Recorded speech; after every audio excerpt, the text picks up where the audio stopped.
On a fateful February morning in 1858, Bernadette set out to gather firewood near the banks of the Gave River, unaware that her life, and the history of the church, was about to change forever. As she bent down near the rocky grotto of Massabielle, an inexplicable hush fell over the air. Then, in the dim light of the cave, she saw her. A woman clothed in a flowing white robe, radiant and more beautiful than anything Bernadette had ever imagined. A golden rosary hung from her delicate hands, and a celestial glow surrounded her, filling the air with an overwhelming sense of peace. Bernadette trembled. Was this real? Was she dreaming? But as the lady lifted her hand and traced the sign of the cross, Bernadette instinctively followed. In that moment, all fear melted away, replaced by a love and devotion beyond human comprehension. What began as a private vision would soon shake the world, drawing millions to a place where heaven touched the earth. The cold morning air bit at Bernadette's skin as she hurried alongside Toinette and Jean toward the riverbank. Their mission was simple: collect enough firewood to keep their family warm for another night. The Subaru family had already suffered greatly, and even the smallest blessing, a few extra sticks to burn, was a gift. As they approached the banks of the Gave River, the morning mist clung to the ground like a spectral veil. Across the water, beneath the looming rock of Massabielle, driftwood lay scattered amid bones of animals long forgotten. Toinette and Jean laughed as they waded through the icy water, shivering but determined. Bernadette hesitated, recalling her mother's warning not to get sick. Just as she bent to remove her shoes, a sudden gust of wind whispered through the valley, chilling her to the bone.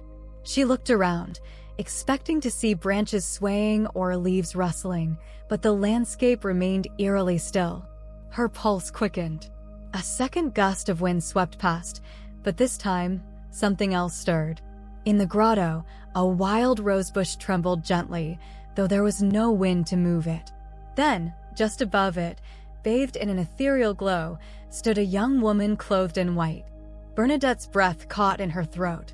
The figure radiated warmth, yet her presence sent a shiver through the girl's body. The woman's veil cascaded over her shoulders, her white robe flowing like rippling water. A golden rosary dangled from her delicate hands, her fingers moving soundlessly over the beads. She smiled, softly, tenderly, as though she had been waiting. Bernadette rubbed her eyes, her heart pounding. Surely, she was imagining this. Yet, when she opened them again, the lady remained, as serene and luminous as before. A wave of fear overtook her, and her trembling fingers reached for her own rosary.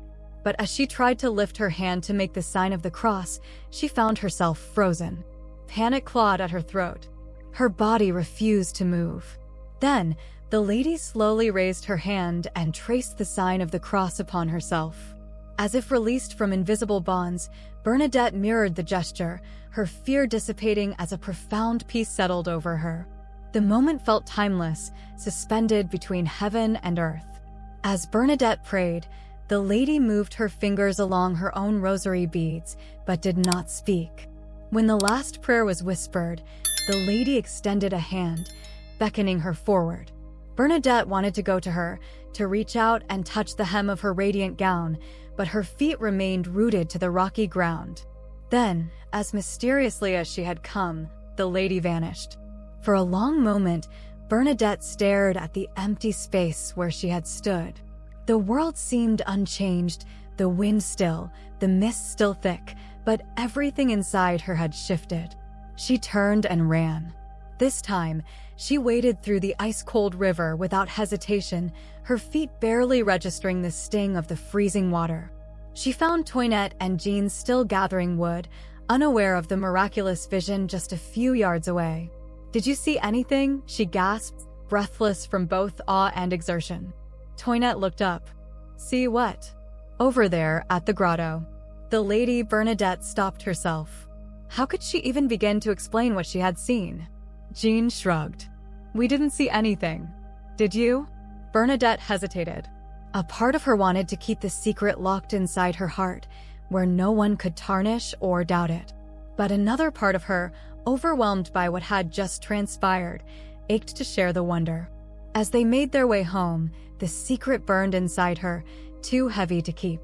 When they neared the Subiru humble dwelling, she whispered to Toinette, swearing her to secrecy.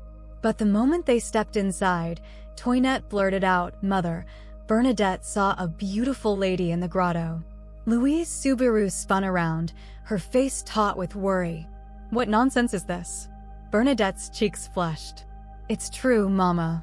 She was there, dressed in white, with a golden rosary in her hands." Her mother's expression darkened. "Enough, Bernadette. You will not go back there again. Do you hear me?" But the vision did not let her rest. Over the following days, an invisible thread seemed to pull Bernadette back to Massabielle. And when she returned, the lady was there, waiting. Again and again, she appeared, and soon, the villagers heard whispers of a girl who spoke with a woman only she could see. Some scoffed, calling her a liar. Others watched with unease, fearing some trick of the devil. Even the local authorities intervened, demanding Bernadette recant her story. But she would not. "I can only tell you what I saw," she said simply. "Whether you believe me or not is not for me to decide." The lady gave her a message, a call to prayer, penance, and faith. And when Bernadette obediently dug into the earth at the lady's command, a spring of pure water emerged from the ground. Miraculous healings followed, and soon, the crowds grew. Pilgrims came from all over, drawn by the whispers of heaven touching earth. The once doubtful authorities could no longer ignore what was unfolding before their eyes. The church launched an investigation. Physicians examined Bernadette, seeking signs of mental instability, but found none. Her testimony never wavered, her descriptions never changed. She spoke with the simplicity of a child, yet with the conviction of one who had touched the divine. Years later, when the church recognized the apparitions as authentic, Bernadette had already left the world's gaze, entering a convent to live a life of humility and service. She never sought fame, never basked in the miracles attributed to her. She remained as she always had been, a simple girl with unwavering faith. And when she died at the age of 35, her body, like her spirit, remained untouched by decay, as if heaven itself had marked her as a vessel of grace. Now, centuries later, her incorrupt body lies in Nevers, a silent testament to the mystery of faith. Skeptics have tried to explain it, scientists have examined it, but no earthly reason suffices. Some things, after all, are not meant to be explained. They are meant to be believed. In the Subiru household, love and faith were the greatest treasures. Though the parents wished to protect their daughter from ridicule and misunderstanding, they could not have foreseen that this was only the beginning of something far greater.